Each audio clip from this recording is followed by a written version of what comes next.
Hello and welcome to today's edition of News Today. So today we are going to be considering the news for 16th of August.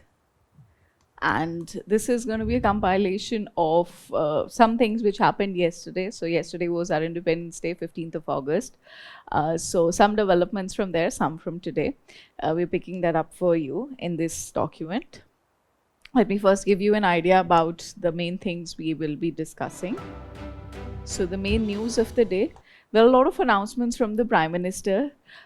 So one is about a new scheme, Pradhan Mantri Viksit Bharat Rozgar Yojana employment scheme. Then two Indians aquanauts achieved a historic milestone by diving deep in Atlantic Ocean. So we'll talk about deep sea exploration here. Then Prime Minister announces high-powered demography mission to tackle illegal migration. So the kind of placement India has, the kind of borders it has, this is a big issue for us. Then Prime Minister highlights next generation GST reforms, goods and services tax. There are going to be reforms in that. Then Standard and Poor's global rating upgrades India's sovereign credit rating from BBB to BBB from BBB minus. So we have had an upgrade here. Then there are some quick updates which we need to look into. So we'll talk about the municipal corporation, then the permanent court of arbitration. After that, we speak about Global Outlook Council on water investment. Then Doctors Without Borders. It's a very important organization globally. Then the Sudarshan Chakra mission. This is also a new initiative. Then we talk about Alaska. There was a recent meeting held in Alaska. Then you have Slinex 25, maize. We talk about the maize crop. And the place in news is Tonga. So there was an earthquake there. So that's why we need to talk about it. The first thing is the PM Viksit Bharat Yojana, Rozgar Yojana. So this is in line with our goal of a developed country or trying to become a developed nation till 2047, that's 100 years of independence. So in line with that, employment is a very big goal. You need people to be employed, and that is what is very, very critical. And this scheme is going to help us address that. So whenever you read any scheme, the first aspect would be what is the ministry involved here. So this, if you can logically think, this is the Ministry of Labor and Employment. So they have, this scheme is going to be run under them. Now, when you need a scheme to boost employment, like this one says that they are going to create 3.5 crore jobs. So for that, of course, they need an incentive for the employees, right? People who have to seek a job, there should be something lucrative for them to, want a job, and they should feel like, they have that sense of security with that job. It can be in private sector, it can be in government sector. Anywhere, when anybody works, they want that sense of security. The second aspect is the employers. As an employer, I should also have some incentive. Maybe I'm not employing people because I can't afford to employ people. So if I get some incentive, that can really boost that. So this scheme, in that sense, very well tries to manage both sides.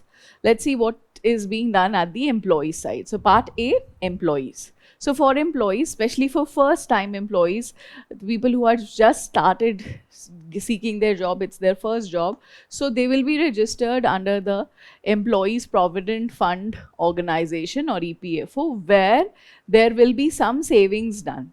So this scheme is for people, the whole Rozgar Yojana is for people who make less than 1 lakh per month. When it's more than 1 lakh, that becomes a different kind of a work profile. Maybe they don't need a lot of social sector help from the government. So this scheme is for employees which have salaries up to 1 lakh rupees per month. So there will be some payments which will be put up in this employee provident fund. Like they've mentioned that it will be up to 15,000 rupees which will be put in 2 installments, and the method of payment would be direct benefit transfer. A lot of government schemes are around this direct benefit transfer. So this is a very important idea. There was a UPSC mains question also on direct benefit transfer and how it's important. So you should know about this. This particular scheme is talking about using Aadhaar-based payment system. So Aadhaar is one mode. I'm sure you're familiar. You know, for a lot of places, for authentication, Aadhaar is used. So that's what will be incorporated in this scheme also. Second aspect, at the end of the employers. So at the end of the employers, they also will be given some incentive. So this will be for any new employee which they hire under the salary criteria of 1 lakh rupees, they will be given 3,000 rupees per month for 2 years. Okay, so the government is going to pay some amount, see, 3,000 rupees for each additional employment which is sustained at least 6 months. So they can draw this money for 2 years. In fact, for manufacturing. Manufacturing is something which again is very important for India. We talk about schemes like Made in India. So for manufacturing, this 2 years can actually go to 3, even 4. There's this special incentive for the manufacturing industry creating new jobs. Then the incentive mechanism here is going to be directly into the accounts. So the PAN card linked accounts of the employer, that's where the money is going to be put in. Okay. So this is the new employment scheme. We will go further to our next topic. This is about 2 Indian aquanauts. So you must have heard about astronauts. So this is another term which you need to know. So we talk about aquanauts who are going to be doing deep sea diving. So they have achieved a historic milestone by diving deep into the Atlantic Ocean. Okay, so this is a exploratory mission in the Atlantic Ocean. Let's see who has done this. So there are 2 Indian aquanauts, and the depth which they have achieved is 4,025 meters and 5,002 meters in the Atlantic Ocean. The dives, they were conducted in association with France. Okay, so India has partnered with the French Research Institute. So this is the vessel which was there, the submersible, from which they dived and which they came back into. That was a French submersible Nautile, and the collaboration was with the France's Marine Research Institution along with the National Institute of Ocean Technology, Chennai. So they've collaborated together, and this is a historic moment. This is the deepest wherein Indians have gone.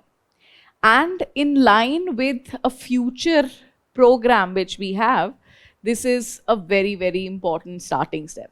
So I want to tell you about that mission. That is very important, very significant for India. So there is a deep sea mission. You should know about this. All national missions which the government has for any purpose, they're automatically important from the point of view of the exam. So this deep sea mission, the ministry of which is going to be coordinating this is the Ministry of Earth Science. What is the purpose of doing this? The purpose is to develop technologies for exploring deep ocean resources, promoting sustainable blue economy. Now, this is a very important idea, that if we want to grow now, we have to explore all different avenues. And because India is blessed with a coastline, we have such a large, extensive coastline, not exploring our water resources will be such a waste. So, if we want to grow, we have to have this development specifically happening in the area of blue economy. So we have to explore our marine resources, and for that, this deep sea mission is there. Now, under this, there is a flagship program. This is the main mission, and within that, there's a flagship program called the Samudrayan mission. Now, what this Samudrayan mission is, it aims to send aquanauts to the depth of 6,000 meters. See, this is actually the dividing point. When you use this word deep sea, this is for 6,000 meters and below that. Okay, so below that, that is deep sea exploration, 6,000 meters, right? So, this depth of 6,000 meters will be achieved, and the vessel which is there, like currently in the Atlantic Ocean, you've used a French vessel. So here you are going to be using an indigenously developed submersible called Matsya 6000. The timeline for that is 2027. So India wants to do this. There's a dedicated program for this. There is also a national mission for deep sea exploration. So in line with that, this historic movement holds a lot of promise that yes, we can go beyond this, we can achieve other great things. There's this infographic we used here, which I think is like ready-made content for you to write all kinds of answers on blue economy, on deep sea exploration, on why India needs it, because it has enlisted for you what all things can be done, what all is the significance of doing this ocean exploration, right? So I'll give you an overview, right? Just go through this. So you have deep sea mining and manned submersible missions. So you want to, the components of this mission are that you develop your own manned submersible missions. How this can help is, this will help you in having access to the sea resources. Then there are a lot of climate change developments which are happening in the ocean. Ocean currents, patterns of, the evaporation of water, rainfall, all of that, the whole water cycle. If we develop this exploration, that is something which we learn about. So this is also put in here. So future projection of climate variables could be known here, and that will help to support coastal tourism. After that, you have exploration and conservation of deep sea biodiversity. So what kind of microorganisms are there, marine resources are there, so this can help you in getting maybe some useful kinds of or new kinds of fishery. Fish is a very important food source also. You can also get a lot of medicinal sources here if you learn about the sea resources properly.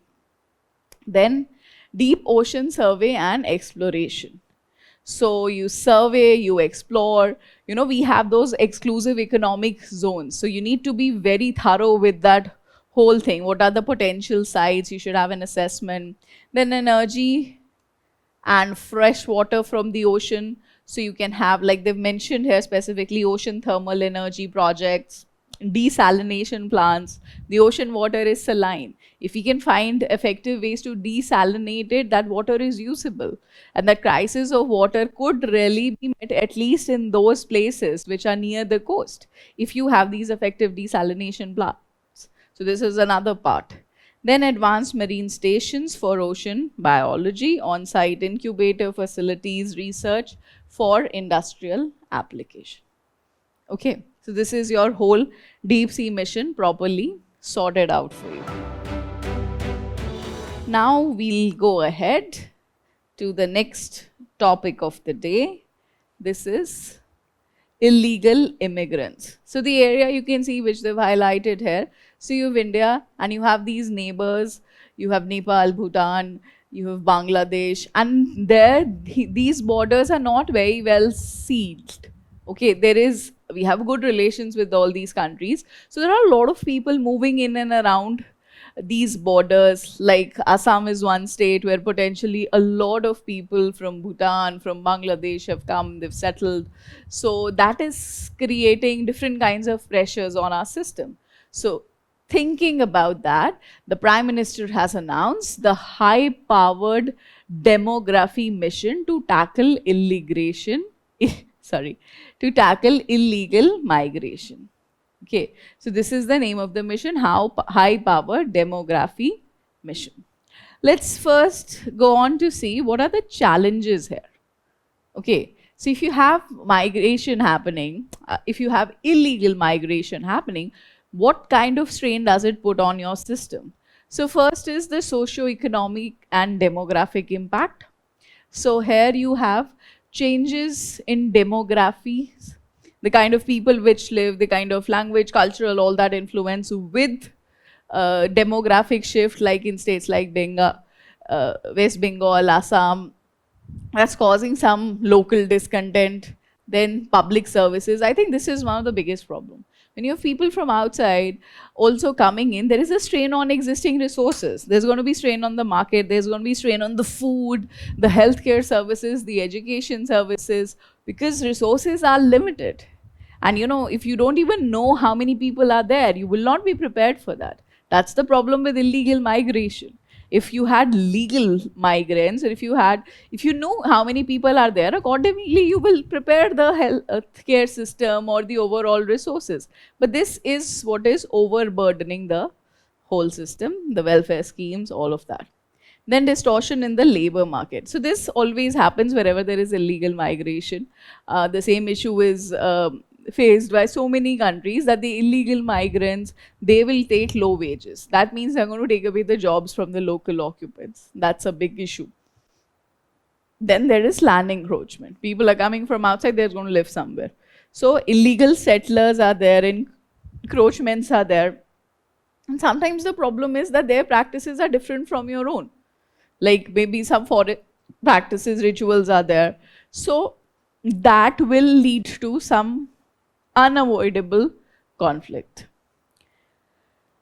Along with the socio-economic demographic impact, you also have national security challenges. Because when you cannot control who's coming into the country and from where they are coming, that means you will not be able to differentiate between the bad forces or the illegal terror link extremist outfits and the other people who are genuinely in need or are refugees.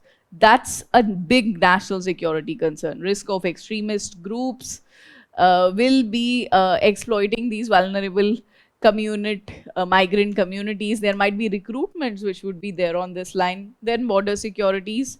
So these borders are used for smuggling and human trafficking, and any illicit activities happening in India are probably happening through these places, Bangladesh, Nepal, because there is a possibility of movement there. Then communal tensions. Sometimes the ethnic ideas are conflict, sometimes religion is a conflict, and that whole change in system can create possibilities of communal tension, and there is also a lot of misinformation which comes along with this. And political mobilization would also happen. There might be people who will try and take benefit of this situation, right?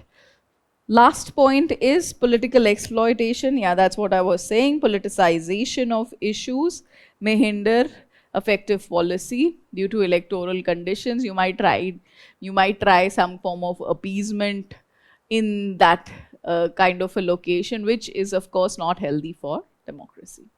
So with so many issues which these illegal migration is going to bring, there is a need to formalize it. There's a need to have some rules. So under this high-powered demography mission, there are considerations or steps which the government intends to take in this regard.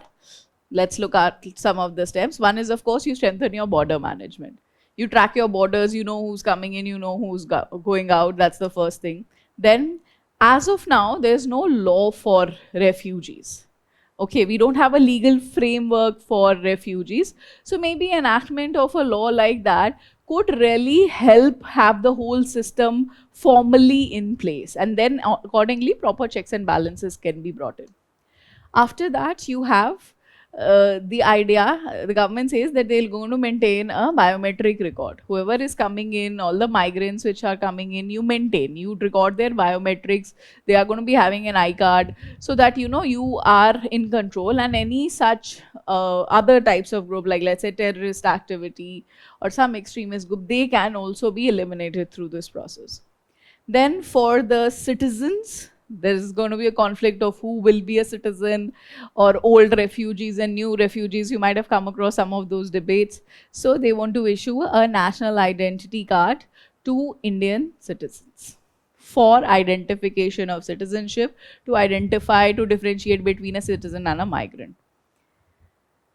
Then legal and diplomatic measures. So, we have all these countries around which we just spoke about. So we have individual bilateral engagements also with them on how to manage this issue. We could also do it through international forums, through international corporations. There are some international laws which are in place for management of refugees, for management of illegal immigrants. So maybe on those lines we could develop some of the systems in India to help take care of the whole team. We can go further to the next news now. This is again something the Prime Minister has proposed or is highlighting, that we are going to have reforms in your GST. So GST, since the time it has been created, it's been in news. It was a very big economic change for India. So Prime Minister highlights next generation GST reforms. So this is a next generation of reforms which is coming in. So we'll try and take a holistic idea on GST and then on the kind of reforms which they are expecting. So GST is an indirect tax. So what was the earlier before GST position was, there were a lot of indirect taxes. Like direct taxes, which you tax me on my income. So I get a salary, the government takes a portion of that on because I'm making an income, that is income tax. Indirect taxes would be, I buy a toothpaste, so there's some tax on the sale of that toothpaste. So there were a lot of different types of taxes, excise tax, then you have VAT, you have customs and all of that. So the government integrated it, and now you have one nation, one tax. That's the main theme. One nation, one tax. So goods and services will be taxed. Indirect taxes will be in the form of one tax, and there is it's going to happen at two levels. So you have the central GST and you have the state GST. So at state level, there's a tax at the center level. And to do all this, to manage all of this thing, governance happens through a specially created GST council. Now this indirect tax, which is going to be levied on supply of goods and services in India, this came up in 2017 by the 101 or 101st Constitutional Amendment Act. So it's been very significant, and any new developments which happen on this, which will happen on this, they are also going to be important. So as of now, the proposed changes are talking about bringing reforms in three areas. One is the structural reform. Structure means how taxation is happening. Okay, where this taxation is happening, sometimes there is a variation in the idea that the input products are taxed differently, the final product is taxed differently, the duties are different. Sometimes the raw material is taxed more and the output cost is output tax is less. So those kind of things they want to structurally reform. Then they want to rationalize the rates. Rate rationalization is another idea. That means, how do you tax the goods of the common man? How do you tax the aspirational goods or the luxury goods? They're trying to bring in like two slabs to do that. And you also always have ease of living here, or ease of actually giving into this tax. Like, the whole process, how do you register for GST? How do you file this tax? How do you get a rebate? That whole thing needs to be streamlined. There are concerns on how currently it is a very difficult process for a lot of people. So that is also going to be streamlined. So these are the three areas on which it is being discussed, that they are going to bring about reforms. And let's see, we all have to watch out for what changes are going to be brought in. The next generation of GST changes. Okay, so the last major article of the day. Standards and Poor global rating upgrades India's sovereign credit rating from BBB to BBB from BBB minus. So what we have to understand here is, what is this term? What is a sovereign credit rating? So what happens is, this rating system is like an independent bodies, independent institutions, which are going to rate different countries based on their credit worthiness. Now, what is credit worthiness? That means if you give credit to a country, if you give a loan to a country, how good is that country on that loan? Will that country give it back? How likely is it to make return payments properly? How likely it is that the borrowed money is not coming back? Right? So if somebody has to give a loan, how do they come to know that about the country? So for that, you have different organizations which are doing the credit ratings, which are giving, you can say, scores or ranks to different countries based on the financial system at that country. So you have three major agencies. You have Standards and Poor, you have Fitch, and you have Moody's. So how they do this investment rating is like Standards and Poor and Fitch, they are both from BBB minus to AAA. Okay, so there is going to be a gradation that, okay, yes, very good or investable, right? Or something which is questionable like that. And then you have BAA3 to AAA for Moody's. Okay, all these organizations have their own system to decide, and whenever they give out their ratings, there are always discussions on how fair are they, how objective are they. There are concerns on the bias in their rating process. There might be conflict of interest, like the organization is in one country, maybe they try to benefit that country, they give a better rating. And then there are also rating ceilings, like a corporate issuer in a particular country, it should not be getting a rating higher than that country. Such kind of provisions are there. For you, it's important to understand what this signifies for India. So if India has improved its rating, that means the reforms which are happening in India, the fiscal consolidation, the way the government is spending money, that is being perceived as a positive step. And that is why our rating has improved. That means we'll be able to get more credit. And not only more credit, it also means the cost at which you are getting a credit. So if my rating is good, I get a loan at a lower rate of interest, as opposed to an earlier situation where my rating was lower. That means I was a greater risk, so I would have to pay more. So this is a very big, a very positive, a very promising move which has happened, that our credit rating has improved. That means the reforms happening in India, they are being appreciated. Now we come to our place in news of today. So we have Tonga. So an earthquake has taken place here recently. Whenever you find a news about any such development in any place, the first thing, of course, you do is you look at the map. So you look at Tonga. So this is in the South Pacific Ocean. There are a number of islands which are present in this region.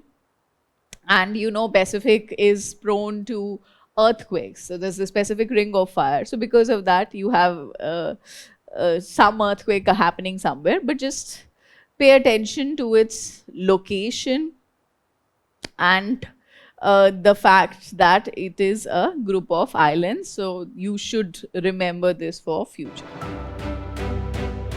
We move on further. We talk about the quick updates of the day.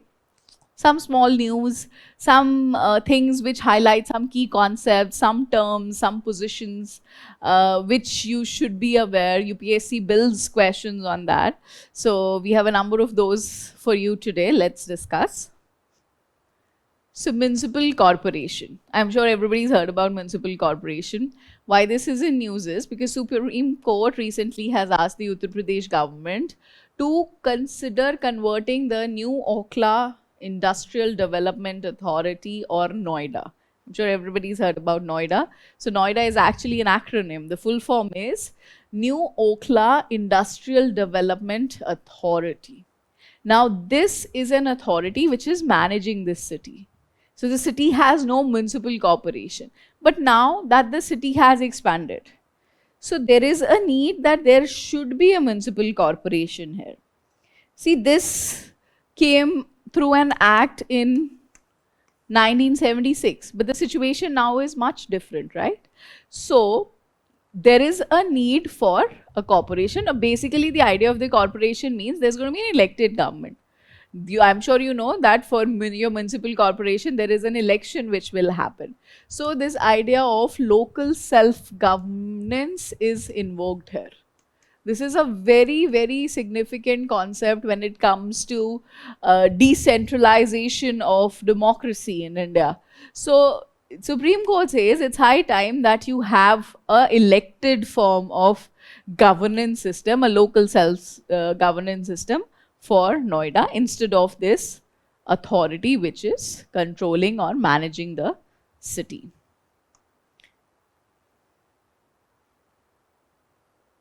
Okay. Next is the Permanent Court of Arbitration. So this is an intergovernmental organization that facilitates arbitration and other forms of dispute resolution. So arbitration is basically, the idea is dispute resolution. Different countries who have a problem, they can come back and they can discuss the issues. Now this has been around for so many years. See, its genesis is from 1899 and there are 125 members. India is also a member to this Permanent Court of Arbitration and it has its headquarters in the Peace Palace in The Hague, Netherlands. Now why this has been in news is because they have issued an interpretation of the Indus Water Treaty. Okay, so Indus Water Treaty is a water sharing agreement between India and Pakistan around the river Indus. So they have tried to describe what it means or interpret it, and the government of India has rejected that we don't agree with this interpretation. This is not what it means. So there is a problem with the sharing of water of the western branches and the eastern branches of Indus. So the reason for being in news is because of India's current case or India's current issue with it. Now you have Global Outlook Council on Water Investment. So this is a recent initiative. This is a multi-stakeholder action network. It's an intergovernmental organization. So South Africa has started this, and this is dedicated to equitable, sustainable and efficient management of water resources. So they are going to work dedicatedly on water resources, and they say that they are going to mobilize 15 billion for water security up to 2030. So that's the goal. Different areas face different kinds of water-based issues. So this is now like a global forum for having more investments around water.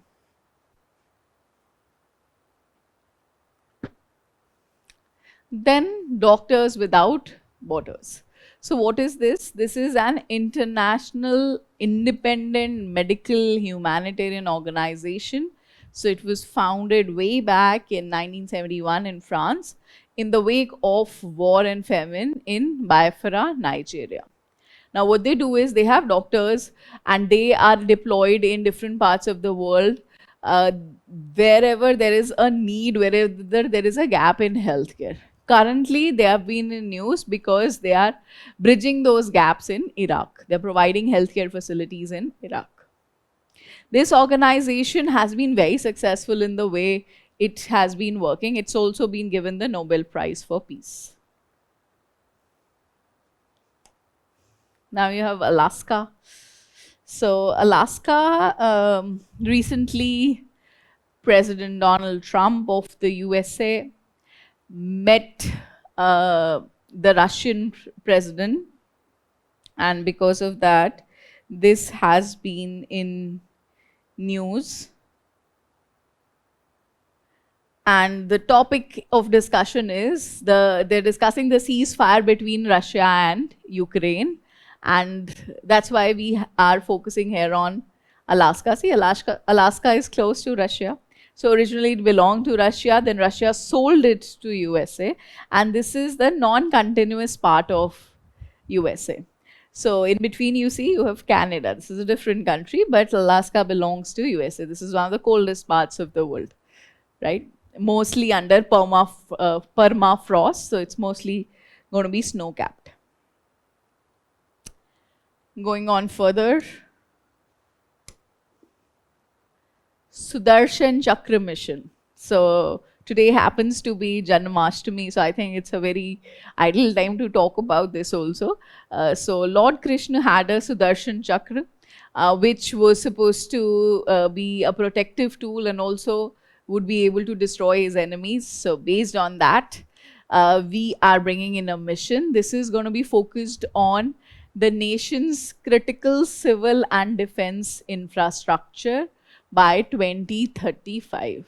So all the important strategic infrastructural areas of the country, they are going to be protected as a dedicated part of this mission. And here they talk not only about neutralizing any unwanted activity, but also having an attacking mode, also being able to do counter strikes whenever needed. So that's going to be the plan under this Sudarshan mission. Then you have slide next 25. So this is the Indian naval ships INS Rana. It's a guided missile destroyer, and INS Jyoti fleet tanker. They will participate in the 12th edition of the Sri Lanka India naval exercise in Colombo. See, there are a lot of bilateral engagements, and a lot of times in prelims they ask you this question also. Bilateral naval exercises, bilateral air force exercises, wherever there is an engagement between two particular countries. So this is a naval exercise. So navies of India, navies of Sri Lanka, they come together, and here they have specifically mentioned the two ships which will be participating in this event, in this naval exercise, joint naval exercise. Last topic of the day. So this is on maize. So maize, all of you know about maize. Maize is a kharif crop. It grows in temperature around 21 degrees to 27 degrees Celsius. At some places, it can grow as a rabi crop also. So major maize growing states in India. So you have Karnataka, Madhya Pradesh, Bihar, Tamil Nadu. So in Bihar, it's also a rabi crop. So Telangana, Maharashtra, and Andhra Pradesh. The reason it's been in news is that the production of maize or the demand of maize has greatly been increased. See, maize is used as food. Maize is also used as fodder crop for your animals. But along with that, there's a new use where it's being used to produce ethanol. Ethanol is being used as a fuel. So your petrol will be mixed with ethanol, and government is bringing in a lot of policy interventions and a lot of incentives for use of ethanol to be mixed, to be blended with your fuel. That makes it slightly cleaner, that makes it slightly sustainable, because ethanol you're going to produce in your own country, oil you're buying from outside. So in that line of fueling the need for ethanol production, the amount of maize which is needed, that has increased. So this was the discussion on all the topics of the day. Go through your news today. After you've heard my discussion, then go through the questions. It's very important that you solve the questions. Just test yourself, just try out. You'll know how much you have grasped. And once you've solved those questions, those things you're definitely going to remember for a longer time.